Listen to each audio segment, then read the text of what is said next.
지금 김건희 여사가 상당히 억울하다라고 주변에 호소한다라는 보도가 났고요. 그리고 이철규 의원 그리고 윤재욱 원내대표 등이 간접적으로 김건희 여사의 목소리를 전달을 이렇게 하고 있는데 몰카 공작 가해자 사과부터 해야 되는 거 아니냐. 치밀하게 계획된 몰래카메라 범죄다. 그 범죄에 대해서 사과부터 해라. 이렇게 지금 프레임을 바꾸고 있습니다. 아니요, 프레임을 바꾸는 게 아니고요. 충분히 홍보가 되지 않았기 때문에 다시 한 번 더 이미 써서 효과 없었던 카드를 들고 나오는 거죠. 죽은 카드 다시 들고 나왔다? 네, 초반에 그 조중동들마저도 그 몰카 취재다, 함정 취재다라고 그 분위기 잡다가 순식간에 그 내용들이 묻혀버린 거잖아요. 저희 스픽스에서 네. 단독 특종으로 그 당시에도 바로 네. 보도를 한 바가 있습니다. 그렇기 때문에 이제 그 이직선동 언론, 조중동 이직을 비롯한 이직선동 언론들이 이 문제에 대해서 강하게 쳐주지 않는 이상 그 자신들의 지지자들마저도 이제 설득할 수 없는 상황에 이제 들어가 버리는 거잖아요. 그래서 다시 함정 취재, 몰카 취재라고 하는 이슈를 부각시켜 보려고 하는데 이미 명품 디올백을 받았다라는 사실에 대해서 국민들이 분노해 버린 상황이고 예. 또 그 누적된 범죄잖아요. 도이치모터스 주가 조작에 대한 국민들의 70%가 거부권 행사해서는 안 된다고 이야기한 데 대해서 하나를 더 얹었단 말이에요. 이제는 심지어 영부인이 뇌물까지 받네? 라고 그 이야기를 하니까 대통령실에서 뇌물이 아니고요. 그 선물입니다. 라고 이제 이야기하면서 이 이야기를 가지고 더 분노를 일으키게 지금 만들고 있는. 예. 네, 그러니까 이 부분에 대해서 자기들이 이미 한 번 써버리고 효과 없음이 증명됐던 몰카 취재, 함정 취재 프레임을 다시 한번 걸어보려고 하는데 이미 시기적으로 국민들의 분노와 국민들의 지식이 너무 높아져 버렸다. 이거는 안 먹힐 거다 이렇게 보시는군요. 예. 자, 재미있는 또 상황이 하나 있는데요. 김건희 특검법 재의결에 한동훈 비대위원장이 동참할 것인가라는 부분입니다. 자, 김건희 여사 리스크에 대해서 비판했고 어느 부분은 또 인정하는 발언까지 했는데요. 이재명 대표가 한동훈 비대위원장 김건희 특검법 재의결에 동참하셔라, 할 일을 하셔라라고 또 발언을 했는데요. 상당히 조율할 거라고 생각을 해요. 그 예. 유승민과 박근혜의 사례를 봤었을 때 그때 어떤 일이 있었죠? 유승민은 끝까지 갔거든요. 예. 끝까지 가면서 결국은 박근혜 이후 그 거의 이제 10년이 다 돼가는 이 시점에서도 유승민이 배신자 프레임은 벗지 못하고 있는 상황이잖아요. 예. 그러면 지금 한동훈 입장에 있어서는 배신자로 갈 것이냐, 예. 공신으로 갈 것이냐, 창업을 할 것이냐, 지금 이 영역에 서 있단 말이에요. 예. 이 영역에 있어서 국힘당 지지자들을 일정하게 자극하지만 국힘당 지지자들에게 충분히 그 시점에서 그럴 수 있었다. 김건희 문제에 있어서는 그럴 수 있었다라고 하는 측면에 있어서 상당히 동의되는 부분들, 맹목적인 지지를 한다 하더라도 우리 대통령이기 때문에 뭐 저 정도 할 수 있지 뭐, 저 정도까지도 못하면 못하러 대통령에 하면서 김건희의 행위를 갖다가 합리화해줬던 부분들을 일정하게 이 지적하고 견제하면서 견인해 나가는 영역이 있는 반면에 이걸 더 넘어서 버리면 배신자가 되는 거죠. 그래서 그렇죠. 아주 묘한 선상에서 그 한동훈의 잔머리는 끊임없이 돌아갈 것이다. 이준석 그 잔머리와 한동훈 잔머리가 어떻게 돌아가는지에 대해서 이 사건을 보고 우리는 하나의 또 재미있는 잔대가리들의 전쟁으로 관전 포인트를 가지고 가면 될 거예요. 예, 여론조사를 하나 더 보긴 할 텐데 그 전에 흥미로운 인터뷰가 하나 있었어요. 뭐냐면 그 민주당의 선거 족집게로 불리는 이근영 전 전략기획위원장, 그러니까 성한용 한겨레 헌림 기자하고 인터뷰를 했는데요. 그러니까 이근영 위원장은 지난 총선 때 180석 예측을 했었고 2004년 노무현 탄핵 직후에는 열린우리당의 152석을 정확하게 예측하기도 했고 2016년에는 어느 당이 일당이 될지 알 수 없을 정도로 초박빙이라고 했는데 그때 정말 123대 122가 나왔었어요. 그런데 이번 선거 좋지 않다. 민주당이 박빙 열세다. 이렇게 분석을 했어요. 이 예측의 근거가 뭐였냐면 이근영의 예측의 근거는 지난 총선 때는 대승을 했던 게 문재인 대통령 지지율은 긍정평가, 부정평가가 비슷하긴 했지만 정당 지지율만큼은 민주당이 크게 앞섰었다. 그게 총선에 반영이 됐었는데 이번 총선은 보면 양당 지지율이 그렇지 않습니까? 계속 엎치락 뒤치락 오차 범위 내에 있어요. 이 상황에서 아무리 대통령의 부정평가가 높다고 해도 사실은 박빙 열세가 오히려 민주당일 수 있다. 너무 대승할 것이다. 낙관론 펼치고 뭐 180석 그 이상일 것이다 하는 것이 근거가 박약할 수 있다. 이렇게 좀 말을 하면서 인터뷰 끝에 윤석열을 잡아야 한다. 한동훈 그런 구도로 가서는 안 되고 윤석열 대 이재명 구도로 가야 된다는 그런 취지로 얘기를 했어요. 어떻게 보십니까? 2010년도 서울시장 선거를 합니다. 여론조사 우리 이야기하는 이제 블랙아웃 깜깜이 때도 보면요. 한명숙 후보가 오세훈 후보한테 15% 집니다. 근데 오픈하니까 그게 1%인가 2%? 0.2% 차이였습니다. 0.6 네. 정도. 그 당시 상황에 대해서 여론조사 전문가들은 뭐라고 이야기할까요? 저는 이근영 대표가 이야기했던 윤석열을 상대로 싸워야 된다라는 이야기는 동의를 합니다만은 그 결론이 민주당에게 불리하게 적용할 것이다라는 것에 대해서는 동의하지 않고요. 네. 그리고 저도 예전에 총선 결과 맞출 때 예. 저는 지역구 하나 빼고 다 맞춘 적도 있어요. 아, 그랬군요. 네. 이거 좀 대대적으로 홍보하셔야 되는 거 아니 아닙니까? 제가 이제 그런 일을 하질 않았을 때니까 예. 당의 실무자로 있을 때니까 이야기인데요. 지금 그 이제- 기사를 가지고 네. 별로 논하고 싶지는 않습니다. 리얼미터에서 스카우트 하세요. 사업체 하나 차리셔야 될 것 같은데요. 아니 뭐 예. 틈틈이 조언을 제가 이제 구하면 되니까요. 예.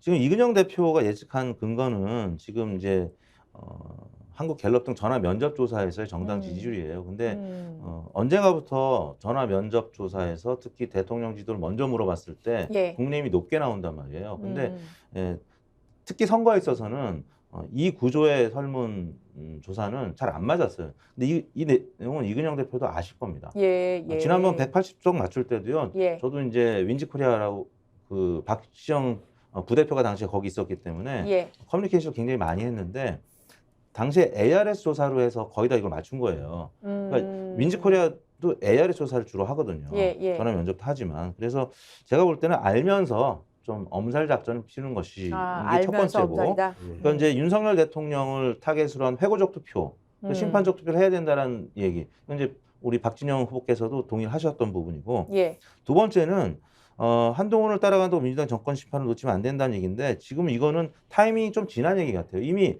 윤석열, 한동훈 지금 어떻게 보면 굉장히 지립 열렬한 싸움을 시작을 했잖아요. 예. 이제 한 패키지이기 때문에 예. 회고적 투표로 갈 가능성이 좀 높아지고 있는 상황이라서 이근영 대표가 지금 사실 언더독 효과에 근거한 예. 캠페인을 해야 된다. 이건 맞는 얘기인데 예. 지나친 좀 엄살 작전이 아닌가 이런 예. 생각이 듭니다. 저는 비슷하게 동의를 하는데 지금 음. 이제 이택수 대표 말씀하셨던 민주당의 이 낙관론에 대한 경고로 이제 봐야 되겠죠. 계속해서 200석 이야기하고 예. 하는 부분에 대한 이 발언 자체가 전체 선거판에 아무런 도움이 안 된다. 이제 이 부분에 대해서 이야기를 하면서 지금 경계심을 고조시키고 자극하는 부분에 있어서의 그 발언이다라고 보는 거고요. 현실적으로 우리가 평가를 할 때 가장 가까운 데이터는 강서구청장 선거 득표율이에요. 예. 17% 나왔던 강서구청장 선거 득표율인데 그 득표율에 가장 가깝던 조사 방법론은 ARS였다라는 거예요. 그죠? 자, 그랬었을 때 우리가 직접 그 면접 조사와 ARS의 두 개를 놓고 봤을 때 지난해 10월에 있었던 강서구청장 선거 득표율의 그 차이를 가장 가깝게 봤던 거는 직접 그 여론조사 방식이 아니고 ARS를 했다는 부분을 좀 명확하게 할 필요가 있고 그 다음에 실제 17%포인트가 벌어졌다는 것은 여전히 국힘당이 39에서 40%의 득표율을 가지고 있다는 거예요. 그렇죠. 예. 그죠? 예.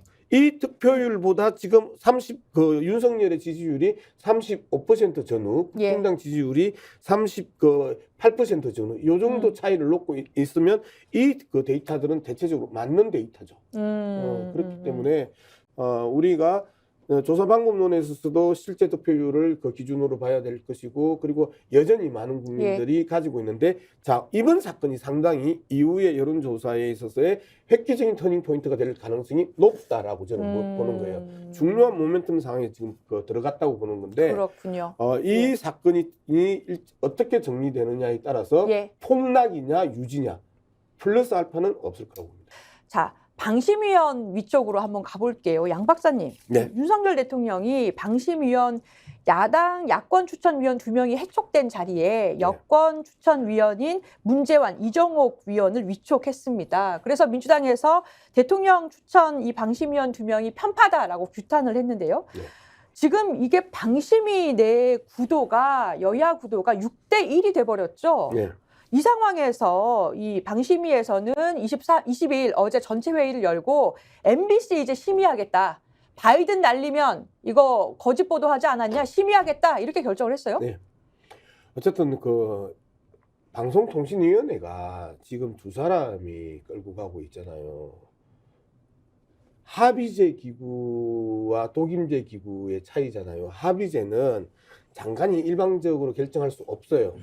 의원들의 합의를 통해서 다수결을 통해서 문제를 풀어가는 거고 예. 독임제는 장차관 구조란 말이에요. 즉 방송통신위원회나 방송통신위원회 산하에 있는 방송통신심의위원회나 이게 합의제 구조를 가질 수 있었던 것은 여당과 야당 그다음에 아군과 적군의 그 영역에서 합의를 해서 그 교집합을 도출하라 이거였거든요. 예, 근데 그렇죠. 기본적인 합의제 그 기구를 합의제의 성격을 완전히 거세시킨 상황에서 상위 기관인 방송통신위원회 그리고 하위 기관의 그 방송통신심의위원회까지 이제 만들어 버렸다라는 게 가장 첫 번째 문제고요. 예. 두 번째, 그러면 이들의 기능은 그 공적 기능은 그 유지가 되냐? 완전히 상실을 해버렸다. 그래서 무슨 짓을 하든지 별로 관심이 없다. 그리고 지금 얻어맞는 부분들은 나중에 회복될 가능성이 높다라고 하는 측면에 있어서 그 문제가 있고 세 번째가 이제 가장 그 핵심적인 게 정말 권력을 쥐었다고 그동안에 만들어놨던 민주적 시스템 자체를 엿장수 마음대로 자르고 붙이고 떼고 그 찢네라고 하는 부분에 대한 국민들의 반감만 심화될 가능성이 높다. 저는 그렇게 봅니다. 자, 지금 그 의원의 구성 부분도 이렇게 임의적으로 자의적으로 임명을 하고 어떤 임명은 계속해서 미루고 이렇게 해서 여야 간의 균형을 깨트린 것도 문제인데요. 지금 당장 MBC 보도 심의에서 MBC의 원보도뿐만 아니라 심의 대상이 타 방송사의 인용이나 관련 보도도 전부 다 심의하겠다고 그래요. 자, 이렇게 되면 사실 1심 판결만 난 상황이고 1심 판결도 논란이 지금 많았어요. 그 감정 결과라든지 감정 불가로 나왔는데도 불구하고 MBC 패소.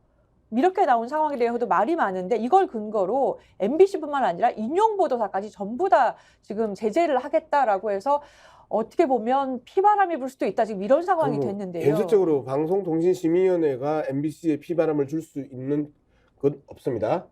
이제 방송통신심의위원회가 심의 결과를 그 방송통신위원회에서 보내면 예. 방송통신위원회에서 이 부분들을 수용할 것인지 기각할 것인지를 결정을 하거든요. 예. 근데 얘들은 한 팀이잖아요. 그러면 방송통신위원회가 그 방송사에게 줄 수 있는 최고의 그 징계는 제허가 불허입니다. 그렇죠. 자, 제허가 불허란 말이에요. 예. 그럼 제허가를 안 해주는 거예요. 예. 그러면 그 방송사는 문을 닫아야 돼요. 그런데 대한민국에서 지금 그 법적 미비점은 뭐냐면요. 예. MBC 방송사를 제어하지 않아. 불허를 했어. 그 뒤에 어떻게 수습할 것인지에 대한 내용이 전혀 없습니다. 예. 그러면 MBC 문을 닫겠다라고 하면 모든 방송을 올 수도 없이 시켜야 되는데 거기에 대한 법적 근거가 부존하다. 그럼 그러면 어떻게 할 건데? 박사님께서 보실 때는 제재 수위라던가 어떤 방향으로 갈 거라고 보십니까? 뭐 계속해서 제어가 불허 쪽으로 그 끌고 갈 가능성이 높은데 지금 제가 정확하게 MBC 제어가가 지난번에 몇 년을 받았는지 3년 뒤로 받았는지 5년 뒤로 받았는지 정확하게 지금 기억을 못해서 모르겠는데요. 현 정권 하에서 아마 제어가 심사가 들어갈 겁니다. 현 정권이 그대로 유지가 된다면 이런 전제 조건에서 제어가 심사가 들어갔었을 때 제어가 심사 과정에 있어서는 이 인적 불이익은 있을 겁니다. 그 경영진에 대한 불이익과 그다음에 담당 PD에 대한 그 고가에 있어서의 불이익은 있고 그다음에 그 법정으로 갔었을 때 벌금으로 이 제재를 받을 가능성은 있는데 실질적으로 MBC를 통째로 스톱시키거나 MBC 구성원들이 정말 위협을 느낄 정도의 문제는 발생할 수 없다라고 보는 거죠. 예, 진짜 오랜만에 언론학 박사님의 면모를 보여주셨어요. 예. 정치학 아니고요, 언론학 박사님 맞으시네요. 그리고 위원 실제 또 하셨잖아요. 네. 예, 맞아요. 전문가십니다. 예.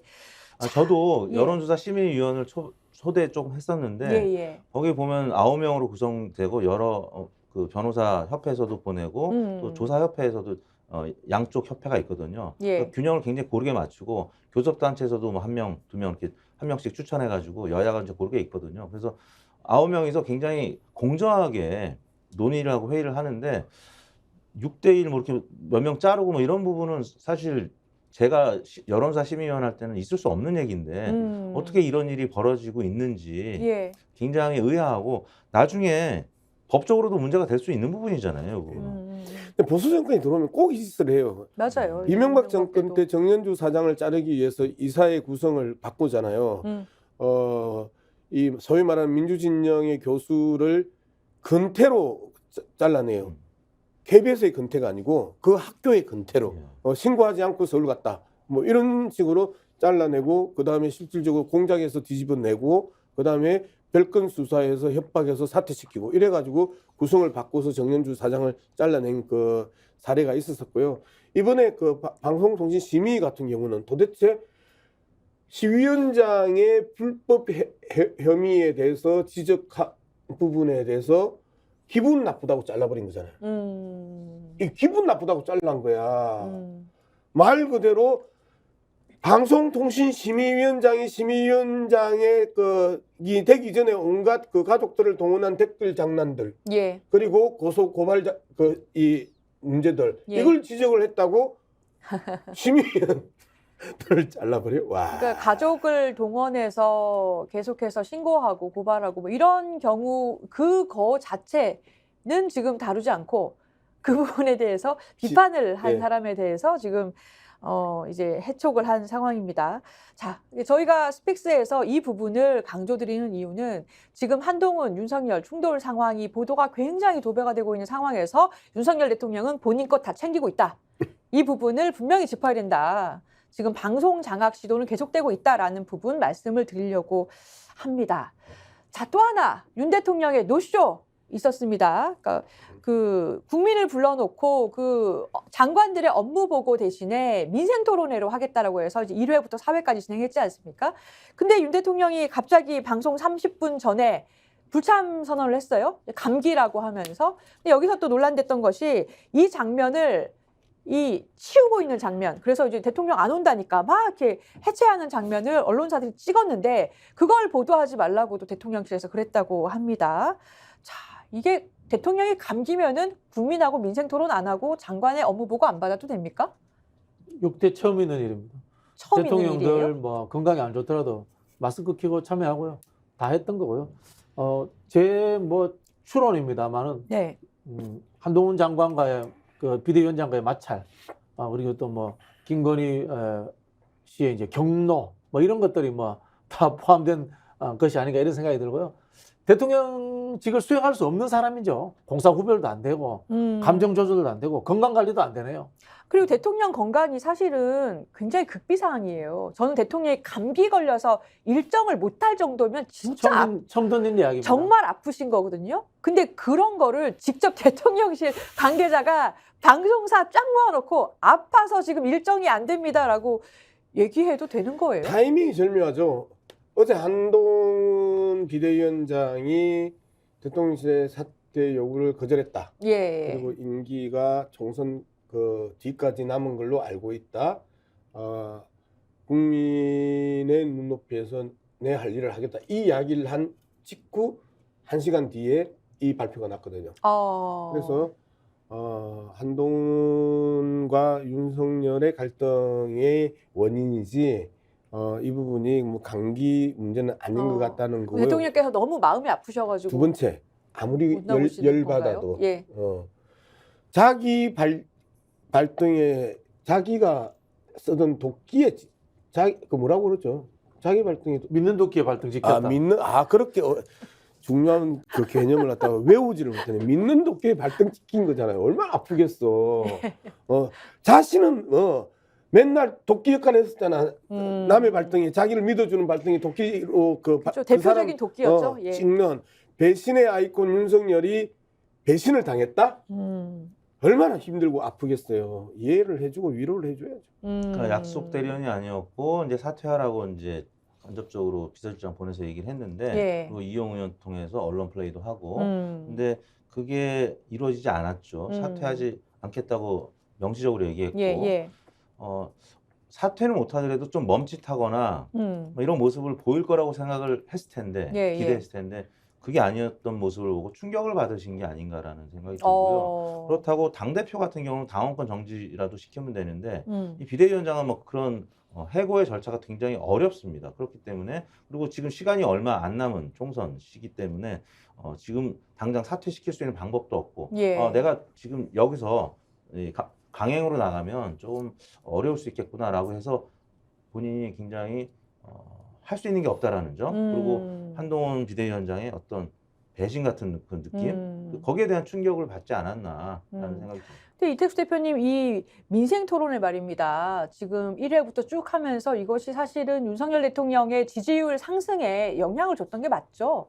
적어도 이제 하락 요인을 이제 막는 뭐 시킬 수 있는 그 정도 포인트는 됐죠. 왜냐면 여러 가지 정책들이 나오고. 예, 그리고 그 정책들이 1회부터 보면은 뭐 감세를 해주겠다든가 네. 굉장히 듣기 좋은 여러 뭐 규제를 풀어주겠다든가 그런 뭐 총선 선심용이라는 평가도 있었지만 그러한 정책들을 계속 내놨었잖아요. 본인한테 굉장히 중요한 자리인데 말입니다. 그렇죠. 저희가 이제 지난주 같은 경우 대통령 국정수행평가 횡보했는데 주초에 이런 정책들을 발표했을 때는 살짝 올랐다가 또 김건희 여사 관련된 얘기들이 나오면 또 빠지고 뭐 이런 패턴이 계속 이어지고 있거든요. 그런 차원에서는 어떻게 보면 굉장히 좋은 기회 요인일 수 있는데 그거를 못했다. 이거는 어떻게 보면 개인적으로 충격적인 부분도 있을 거고 또 언론 앞에 서면 당연히 관련된 질문이 나올 수 있기 때문에 그게 있을 수 있겠네요. 네, 언론 노출을 삼가는 것이 맞겠다라는 참모들의 조언이 있지 않았을까 싶습니다. 지금 댓글에는 자꾸 술 한잔 한 거 아니냐 이렇게 얘기를 하시는데요. 그럴 리가 있겠습니까? 예, 박진영 부원장님 말씀하세요. 그 놀이공원에 가면 두더지 있잖아요. 예. 이제 때리면 들어가고 안 때리면 튀어나오고 예. 뭐 그런 느낌이 들어요. 결국은 저는 이제 요즘 어떤 생각까지 드냐면은 이 한동훈 위원장과 윤석열 대통령의 갈등 구조를 보면서 국가를 운영할 만한 사람들이 못 되는구나라는 생각도 들고요. 더 추론해서 들어가 보면은 그러면은 검찰총장도 제대로 했겠는가라는 생각이 듭니다. 공사 구별이 안 되는 거잖아요. 부인에 둘러싼 감정선의 문제, 네. 뭐 이런 것들을 가지고 조직이 마찰이 일어서 국가라든가 그 다음에 집권 여당이 마비돼 버린 상황 아닙니까?